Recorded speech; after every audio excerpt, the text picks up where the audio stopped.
for this message this morning. Dahil Panginoon, this is already the end time.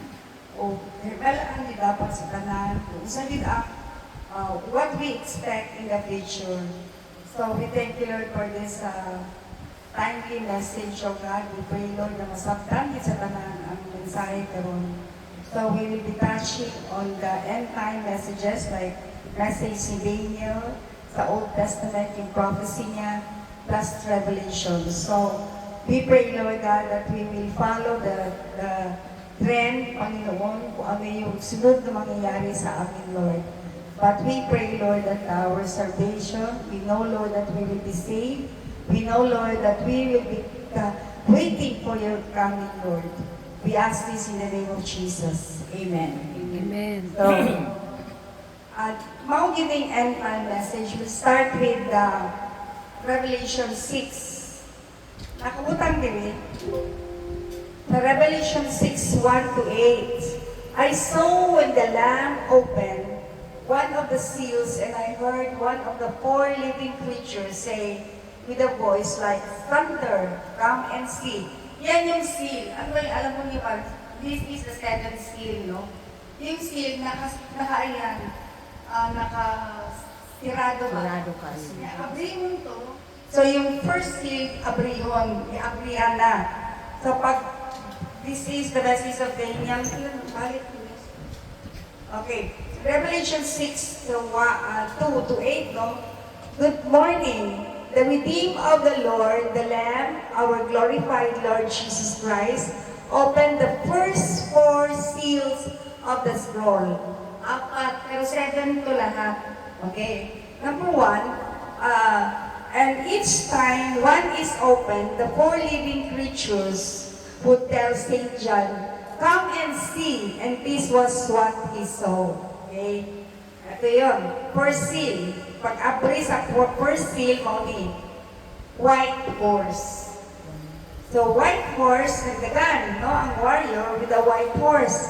So, kini mga makita mo, na kayo nang lagyan kay symbolic maguda siya, you have to understand kung sa gini siyang white horse na to. Ano ang dadalhin ng white horse sa kamunduhan ito? Amen?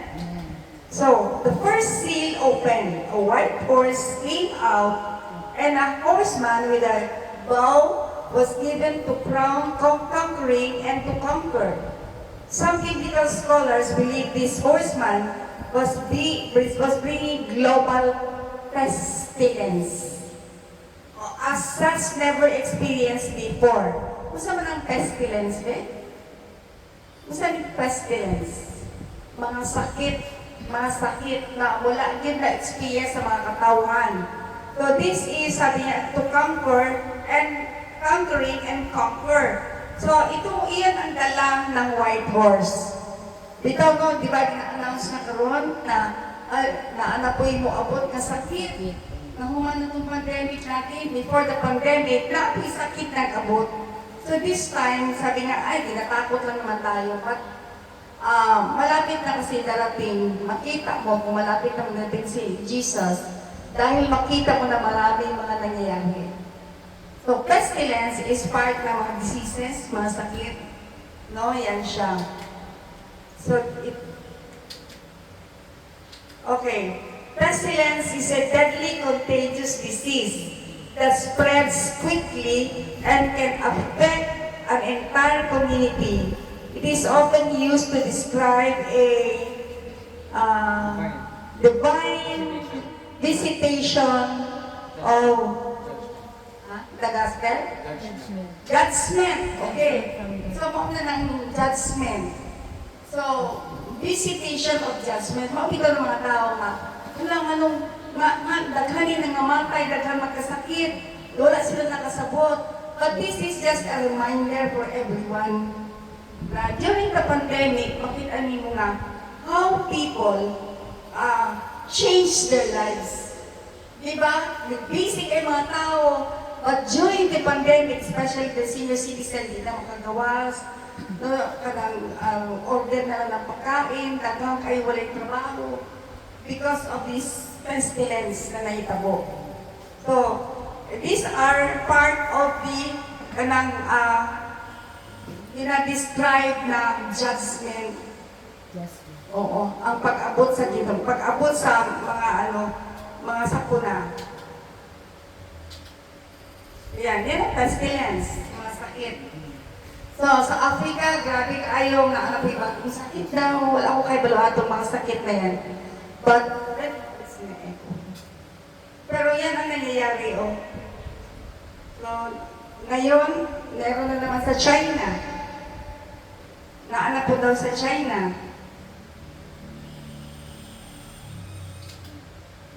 The second seal, so first seal na open na. Unang pestilence, that's the white horse.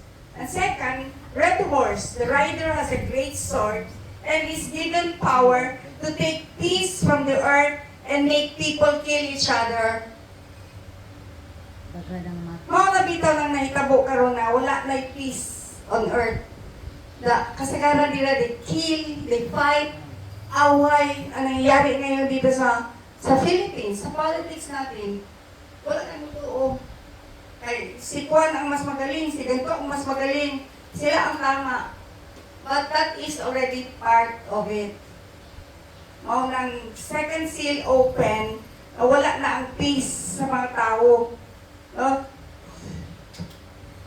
fiery red horse came out with a rider who was granted to take away peace from the earth and that people should kill one another. That is global war.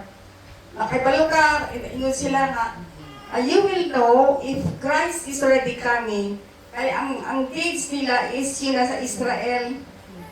Pag nag-build na ang isang tabernacle, pag na-build na yan, malapit na darating si Jesus. So, yan ang global war. He was given a great sword. So, whether you like it or not, it will really happen. So, meron na yung pestilence, nangyari na yan. At nangyari na yan several years ago. Ngayon, nangyayari na naman. Okay? Because this one, wala ng peace. Anywhere. Even in America. Pero praise God, kay si Trump ang presidente, parang tinatanggal niya dahan-dahan ang mga gawain ng mga kalaban. Like bringing back the Bible in the schools. Tapos sinasabi niya na there's only two sex, male and female. Ang dami niya lang kinokorrect. Amen? So I believe, but my righteousness ang isang place, makita mo talaga na mauunlad talagang isang lugar. And we pray that it will happen here in the Philippines. Amen. Next is,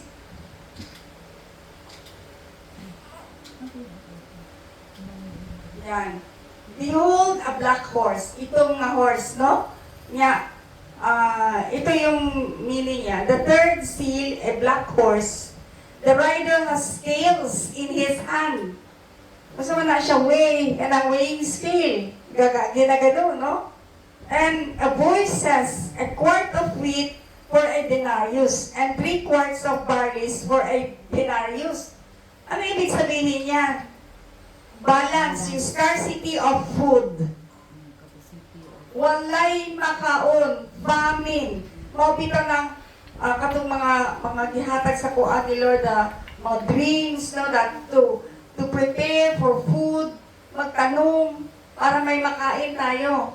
And then sabi niya, and global hunger. I believe that it is happening now in global hunger. No? Sabi nga, prepare for the Philippines, kaya magkakaroon tayo ng taggutom dito because wala tayong matanong. No, because of the weather, no? Yung global weather. Lain-lain ng climate, no? So, everything, makita mo ang signs. We know that it's very near. So, this is the third pa. So, meron pa tayong 7 man ito lahat. So meron pa tayong ika-4, okay? The third seal, ito nga. Black horse. O yan, barley. Bakit mo siya? Ayan. Yan, scarcity of food, famine. O, gina-distribute lang yung pagkain, yung grain, kung ilan lang ang para sa isang family. No? Magkabalik man ito, Jay. Gosh, bakit magkabalik? Hindi ako lang. And fourth seal, which is hell, followed him a power, and power were given to them, a pale horse. Ano ba yung pale? Parang gray. Mura gray. Isa black yung isa. Tapos na tayo sa white, tapos na sa red. Tapos pale. Mura luspad na siya, gray na siya, di ba? Luspad ng gray. And it's a rider. Its rider had a name, Death. And hates over 1/4 of the earth to kill with sword, hunger, death, and beast. Naisa ka time, wala na kumangod na save. Naisa ka nagsulti isa sa mga leaders natin dito. Hindi na ako mag-mention pangalan, pero president yan siya, sabi niya, during the pandemic, sabi niya, ang mabili na lang is only kanang 1/3 na lang sa population ang mabilin. So, it is really the work of the enemy na gamay na lang ang mabilin. Kaya nga naman, na-overpopulate naman. So, ang gawa ng kalaban natin, which is the global, ang tawag ng mga globalists, na yung mga rich people, yan ang gusto nila na malimit na lang ang mga tao. To kill with sword and hunger, death, and beast. So, meron ng kamatayan dahil sa kagutom, no? At to kill them with the sword. 1, 2, 3. You know? Okay? At the fourth seal. The fourth seal is broken. And I looked and behold a pale horse, and his name that sat on him was Death. And hell followed with him, and power was given unto them over the fourth part of the earth to kill. It is in Revelation 6:8. 1,800,000,000 people will die. Ang nahitabo sa pandemic because of the vaccine, and some believe of the vaccine, after a year, ang daghan nangamatay, masibata pa nangamatay katong i-vaccinate. So they said, kuwan lang yan, pero wala, talagang that is already a plan of the globalists that marami ang mamamatay. Amen. Okay.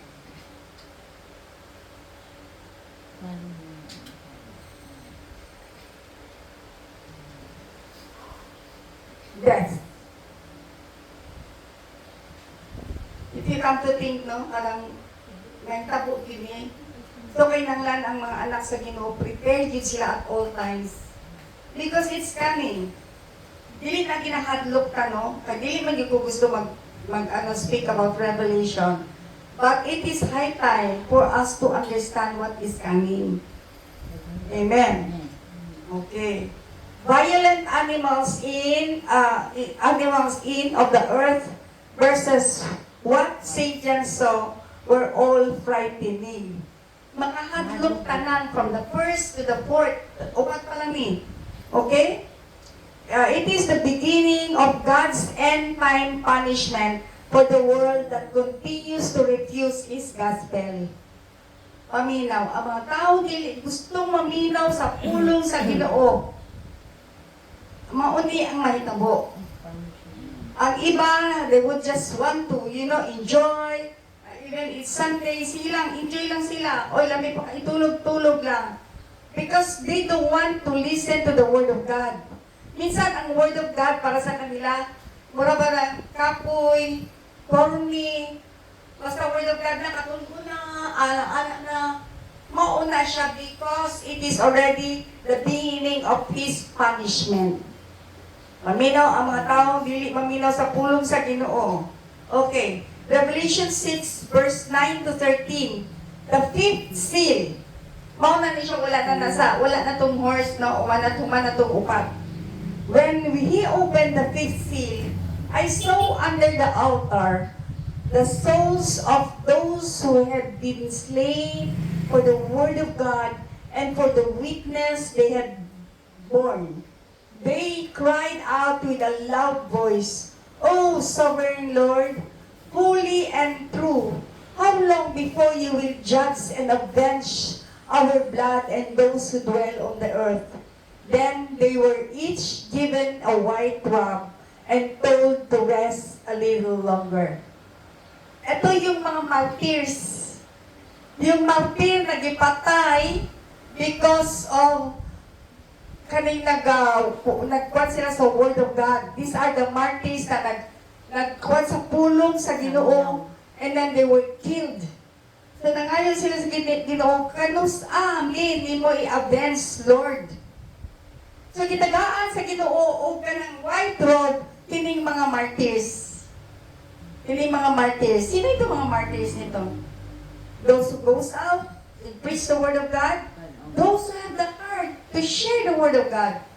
Yan yung mga martyrs na yan, and they were killed because of the gospel. Madami yan nangyayari. Lalo na pag nagpunta ka sa mga communist country, kagaya ng Pastor Donnie. No? He was told to deny Jesus several times. Ipalo pa din siya every day. They are martyrs, pero wala yung namatay. Pero kung sabi ko, ikaw, nakapasa ka na, kung mamatay man ka, pasado na siya. Because he has proven himself already. Amen? Okay. Until the number of their fellow servants and their brothers should be complete, who were to be killed as they themselves had been. Silent lang sila, itagahan sila of white robe, until kumpleto na ang mga servants na nag-serve sa Ginoo. Magulat lang sila, katong namatay na. Amen. Tanawa lang ha, there is a price for those people who listen to the Word of God, who speak the Word of God. In fact, kahapon yung message sa amin, yung i-attendan namin na Gospel First Org, 5th anniversary. Sa out of billions of people, pila lang ang saved, 11 point something.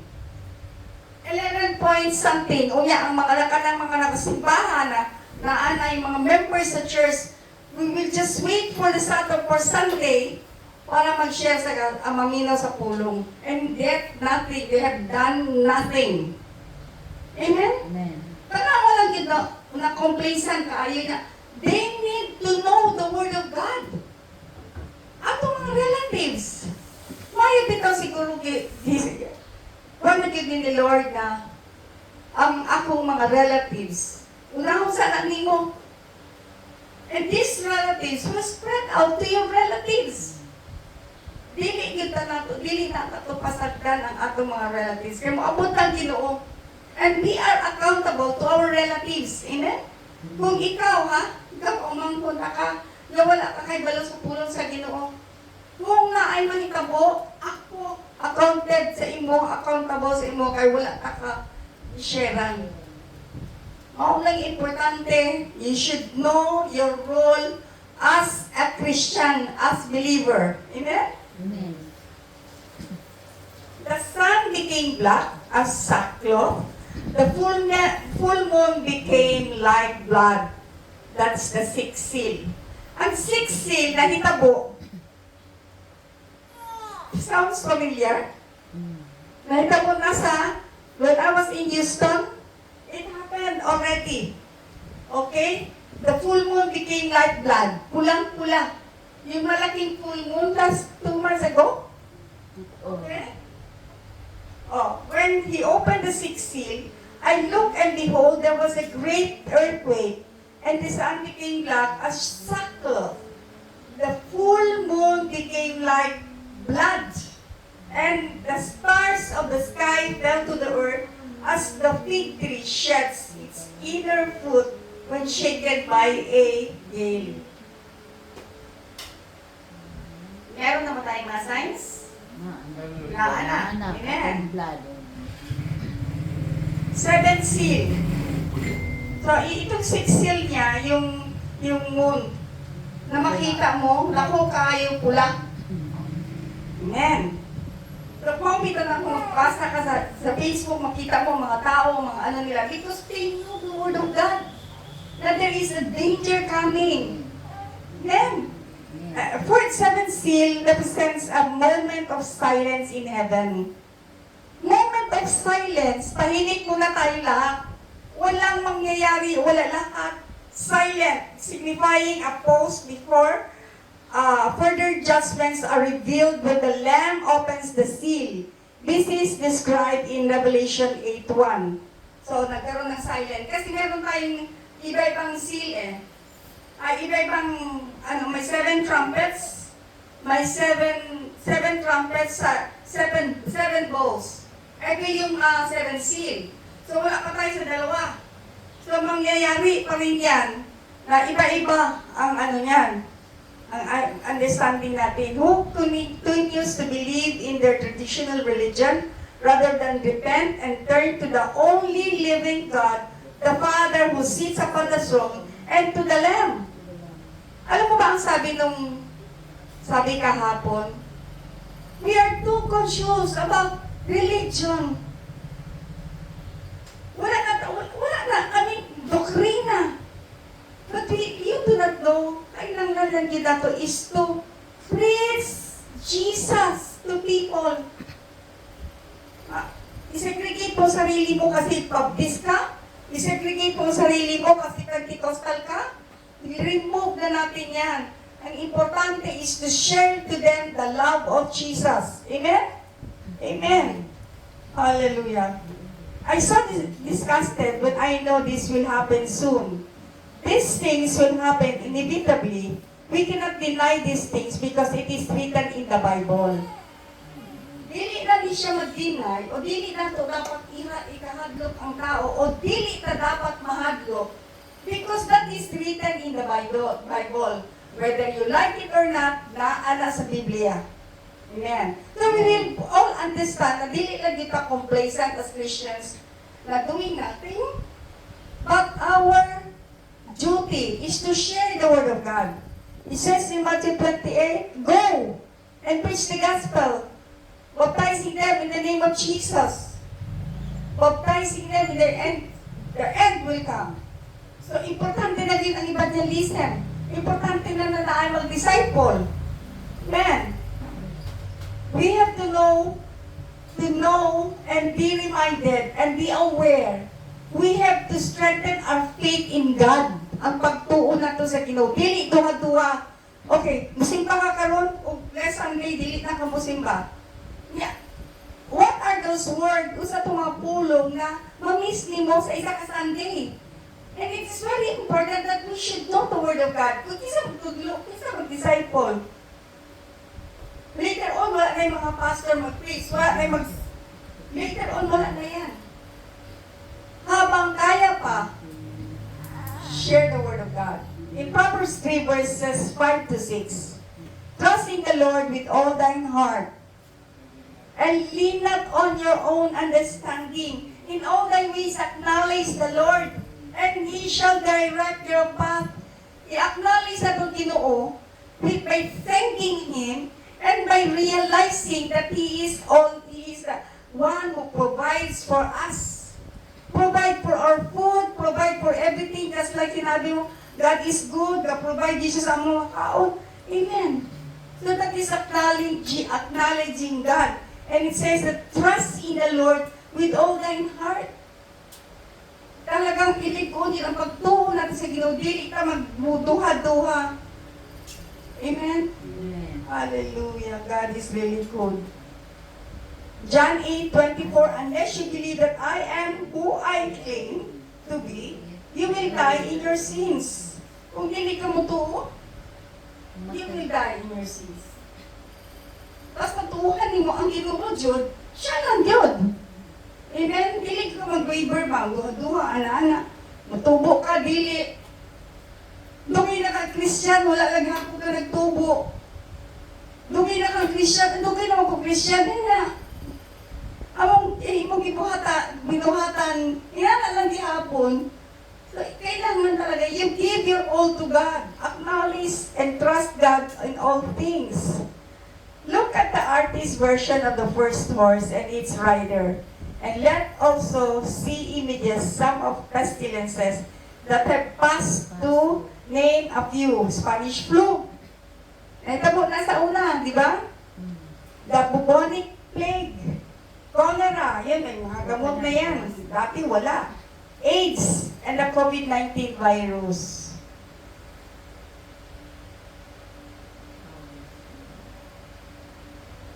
Okay, hallelujah. So, nag-add na yan. So, we just thank God, no? That we are privileged to listen to the Word of God. Na kini na ang diri nagpulong-pulong ta, dili na coincidence. Because God wants us to be used. Nagamiton ta sa pulong sa ila ko at tanang atong maagihan, mga nahitabos sa itong kinabuhi. It is all God's plan. Otherwise, we will never grow. So what is important is for us, just like the message last week, is about prayer. The women of God who prays and nakita nimo ang results sa prayer. Amen? So when we pray, when we acknowledge God and trust God and pray, supposed to be prayer, gihapon ang among topic today. But I have to explain this revelation so that in between, naatay mabuhat ba na while waiting for these things to come, na which is, I believe, nag-abot na yun. Wala lang ta kay balukan sa, but I believe that it is very near. Amen. Na dili ka gusto nga kung mag-rapture, mabilin ta, nga wala na forgiveness. But when it will come, kung anak ka sa Ginoo, God will spare us. Kana miligila na to kahadlukan. Amen? That's awesome. Hallelujah. Let's give our tithes and offering.